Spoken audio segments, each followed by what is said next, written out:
The year is 847 AD. The Viking raids on Anglo Saxon England have begun. The Northmen seeking fame and plunder in the wealthy lands across the seas. One aspiring leader takes his warband to the lands of Northumbria, not to rage, but to conquer. His name is written in the sagas as Redgar.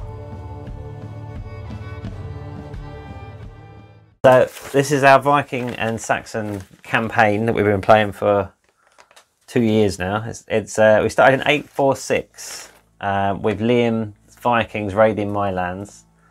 It's been pretty much a disaster for the Saxons from the beginning. Liam has steadily grown his warband, whereas mine has shrunk from losses in battle and disease and famine and all sorts of bad things have happened during the campaign. You haven't had the best of that. No. And this is culminated now with Liam coming over with his warband and trying to take my province. Risky endeavour. Yeah. But it might pay off because he's besieged my town and it falls in 1 month. So I've had to take my depleted warband to try and break the siege. Otherwise, I've lost the campaign. So the year is October 847, and we've rolled for a scenario which is battle across the ford, which both sides have to get units across the river, and the more units you have across the river, the more breakpoints are inflicted upon the enemy. So I've got a unit of skirmishers, I've got 3 slingers, 2 units of levy who I've called out.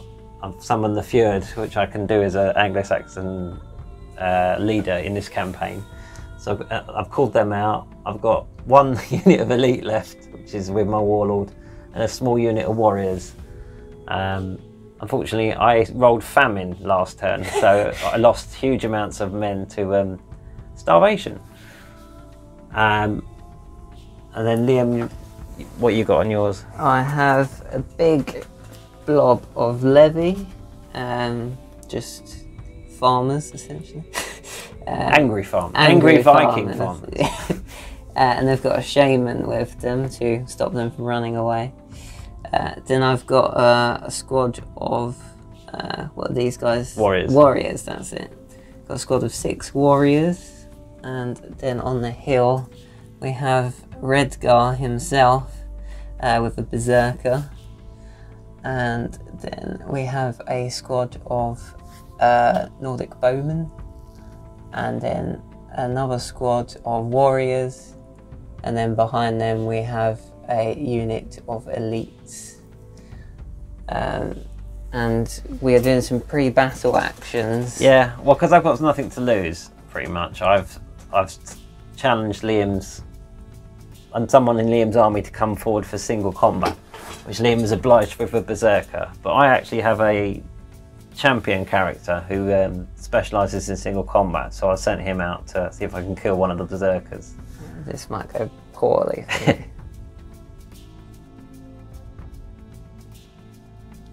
So the single combat ended in success for the Saxon champion. Yeah! My berserker is looking rather unhealthy.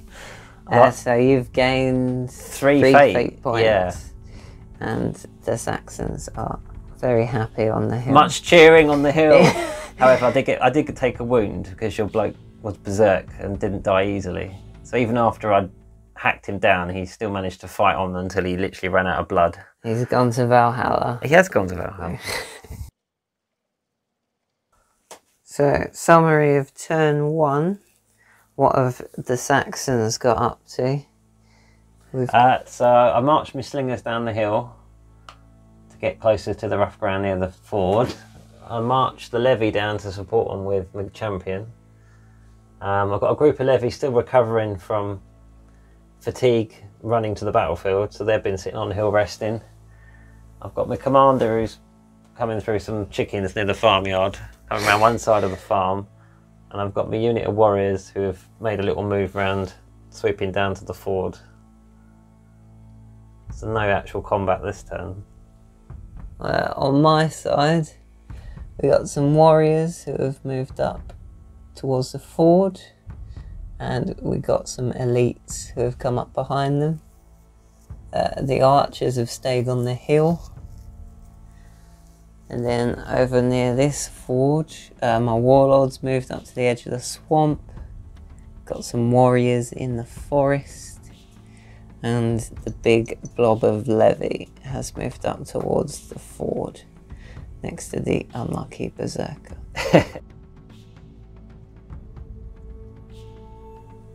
So, turn 2, summary. Yeah. What have the Saxons been up to this turn? Well, we've advanced down the hill with 2 units of levy, and the slingers have taken up position on the other side of the swamp, and they've been peppering the Viking shield wall on the other side. Managed to get one of them down, which was quite impressive. Over here, I've just moved up the unit of warriors, put them into shield wall formation, and my warlord with his elite little bodyguard are sort of in the middle of the battlefield, could go either way, which is quite, I'm not sure what to do with them yet. And what did you do then? You moved up to the ford, formed a shield wall. Yeah, formed up my warriors in shield wall. And you done the same on the other ford. Yeah, got my elites behind these guys.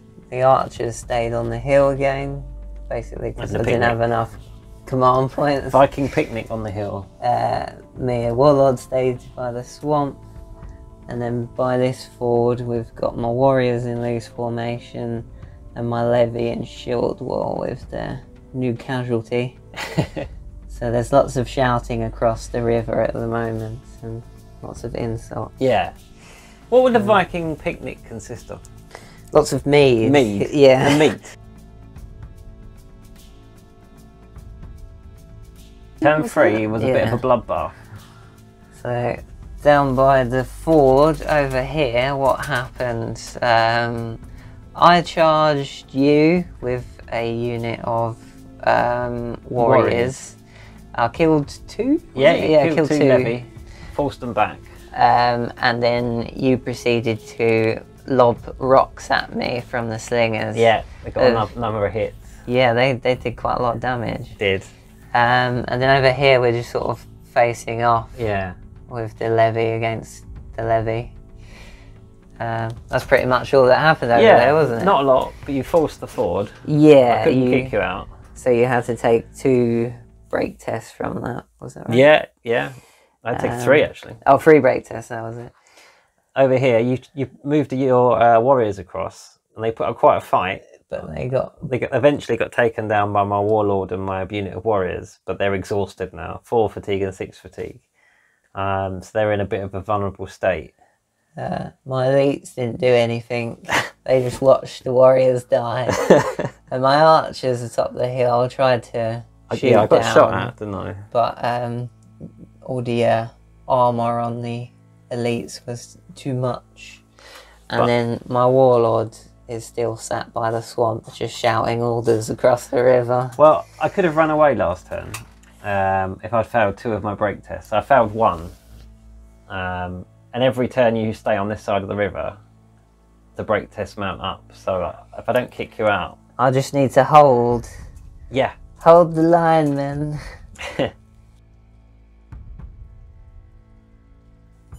So, summary for turn 4? 4 it was, yeah. So it's been a bit of a massacre for the Vikings. Down here, the Vikings tried to assault the levy and failed, losing a man. And then you moved your skirmishers around the side. Well, your guys were exhausted, weren't they? Yeah. So I managed to inflict... Pretty much wiped them out with the slingers. Well, no, I didn't wipe them out with the slingers. I killed a few, and then you charged in. The levy charged in and finished off your Vikings. There were nowhere to run to.